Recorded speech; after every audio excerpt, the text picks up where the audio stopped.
Welcome to the One Time Podcast. My name is Miriam Bias. I'm the host of this podcast. And in my show, me and my guests talk about time, productivity, and factors that influence our energy level, ability to concentrate, and do meaningful work. This is a solo episode. And for this episode, I've chosen the topic of decisions. We all make decisions every day, countless decisions. And many of these decisions are unconscious, like how do I get to work? What do I have for breakfast? When do I scratch my head? When do I grab my phone?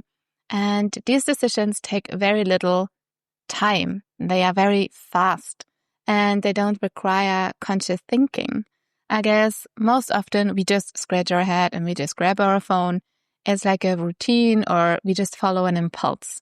And then we might have the phone in our hand and we don't even know how it got there, right?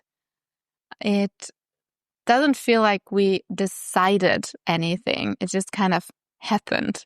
In today's episode, we will explore how we make decisions and discover ways to make more conscious decisions instead of running on autopilot, because that very much determines how we spend our time.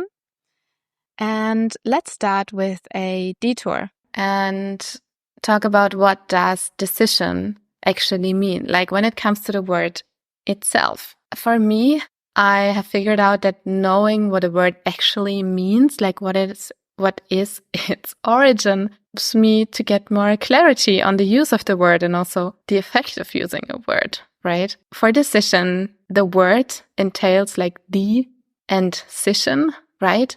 And scission seems to have its origin in, you guess it, Latin, from the verb sedere, pardon my Latin, which means to cut or even kill. That we can see, for example, in words that are connected to decide, the root decide, like pesticide, which basically means to kill all the pests in a sense that would otherwise kill or harm our crops. Pesticides, herbicides, fungicides, genocide even. And we can also find that origin in the word caesura, which also means to like cut off opinions or certain ways of expression opinions, right? So basically decision means to cut off. And I think that helps to know that what we do is we maybe don't decide for something, but we actually decide against a million other things. Like we cut off everything else except for the one thing that we are going to do, right? And we assume or we hope that what we choose from all those possibilities or available options is the best of all options, is the best of all possibilities. And another thing is that apparently we are only capable of making so many decisions every day. I mean, obvious reason is there's time constraints. The day has 24 hours. We need to sleep some of them. So there's only so much time left to make decisions in the first place. But it's also like a mental limitation on how many decisions we can make every day. Maybe you've heard of people like Steve Jobs who have decided, mind the word, to wear the same outfit every day. Like he chose to wear the same sweater or the same looking sweater every day. And that would leave him with at least one additional decision-making power every day, or almost 400 every year. And then if we include like the shopping for clothes, or if we break down the outfit into individual pieces like the pants and the shirt and the shoes, then we end up with even more decisions that we don't need to take but could take on something else. Now, we don't need to be Steve Jobs and wear the same shirt every day. But what I want to say here is that time management also aims to maximize our decision-making power. And it does that in different ways, or it can do that in different ways. One is to batch our decisions, like almost everything takes less energy when it's batched, meaning that it takes less energy if we do many similar tasks at once. And the other thing is that we establish like routines or repetitions. So by this routine and by those repetitions that we plan, we don't need to make a conscious decision each time, like Steve Jobs about his outfit choice. He established a routine and he didn't need to think of what to wear every day. Now let's talk about batching first. Batching, as I said before, it means to do many similar things in one go. Like, for example, answering many emails in one go instead of answering one email here and one email there and then another one here.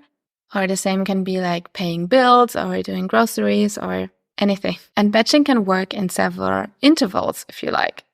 Like one batch can, for example, be at the beginning of a month, when you decide what to do and what not to do in that particular month. And it can also be at the start of a week when you plan out your week and at the end of a day when you plan for the next day. This prevents you in a way from having to decide what to do in the day, like in the morning, and then maybe again and again and again after having completed a task or once you don't really feel like continuing that task anymore. And then after each task, you would be confronted with a million things that you could do in theory. And then you need to decide again on, okay, what is going to be the next thing that I do? But if this is being laid out for you, then it's basically obvious for you, okay, I completed task A, or I don't want to do task A anymore. I'm tired of it. I need a break. Okay, then I go to task B. And I don't need to decide between B and C and D and E and anything. So that is one way of basically saving your decision-making power that you can then use on the task that you batched. Another thing that I said was in repeating or establishing routines.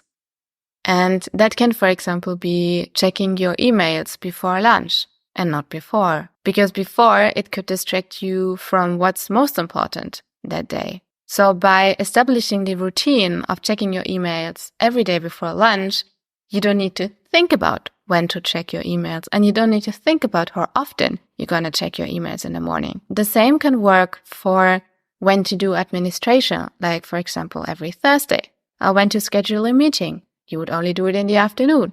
When to check your social media, you only do it, 3 o'clock in the afternoon. Like, that's your choice. And it can also be for many other things. You can think for yourself about tasks that you need to do again and again in some way or another, in some form or another. And then you can decide for a pattern that you try to follow. And you don't need to be like very religious about it. It's not like, okay, I need to follow this pattern like very like rigidly. No, but it can be a frame that's like the ideal and that you can try to follow and try to work towards. Now, those tips can maybe help for like smaller decisions, and it's more about when to do something rather than whether you do something at all. So this doesn't work very well when it comes to bigger decisions. Bigger decisions can be very scary. It can be scary to take a decision that involves some sort of risk and uncertainty, obviously, like moving to a new place, moving to a new country, taking a new job, quitting a job, or any other decisions that are bigger. But here, time management, I think, can also help for different reasons. The first thing I think it does is that it can help you become aware that even like big decisions won't change your life completely, but that you still have many routines that you can transfer to new circumstances, and that will give you some sort of stability. Like, for example, if you're going into a new job, you might be able to actually keep many of your routines and make use of them in your new job.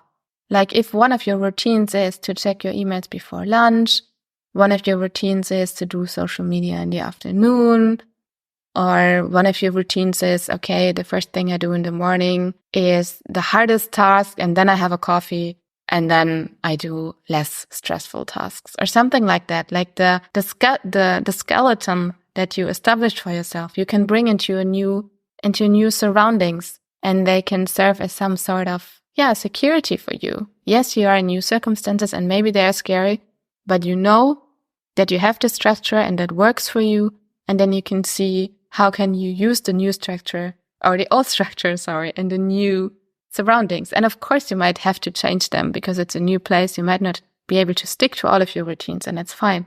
but I'm sure you will be able to stick to many of them. And then also, if you're moving to a new place, you can still do many of the things that you did in your old surroundings. Like, for example, taking a walk in the morning, or eating your breakfast in a certain way, or doing yoga after work. And these things can remind you of, okay, I'm in a new surroundings, but it doesn't mean that my life is completely different. Time management can help you become more aware of what you do every day and what you enjoy every day, and maybe what you don't enjoy so much. And it can, in that way, show you more clearly what aspects of your life will actually be impacted when one component of your life changes. Because even if it's a big change, it's really likely that not all of your life will completely be turned upside down. And just because, I don't know, you're renovating the second floor, that doesn't mean that you can't keep your foundation, right? You can still keep your foundation and then see how to maybe adjust or not even adjust. And then the second thing that time management can do is that it can show you more clearly what you are capable of, because through time management, your ability to manage yourself will grow, and it will be easier for you to guess whether you are able to take on a new task or not, because you will get a better feeling for how long it may take you and what you will need to succeed. Because by having your schedules and by revising your schedules, you can get a feeling for, okay, for this type of task, I need a week. Or for that type of task, I need a month. Or for that type of task, I need this and this and this. And you can also feel into what you need in terms of, okay, for this type of task, I need silence. Or for that type of task, it's good for me to change my surroundings. Like if it's something that requires creativity and you know that changing your surroundings can enhance your creativity, then you can match those two things. You know, okay, I have this creative task ahead of me. When I do it, I will go to cafe XYZ because this cafe somehow has this energy that helps me be more creative. And that is something I think really beautiful that time management can do. And this regular reflections, that is a component of time management. To sum this up, decisions take up mental space and they require energy, be it conscious decisions or unconscious decision.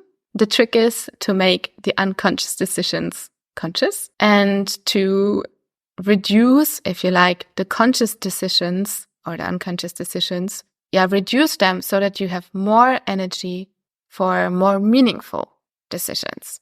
And time management can help you minimize your decision-making efforts and save your energy for other tasks.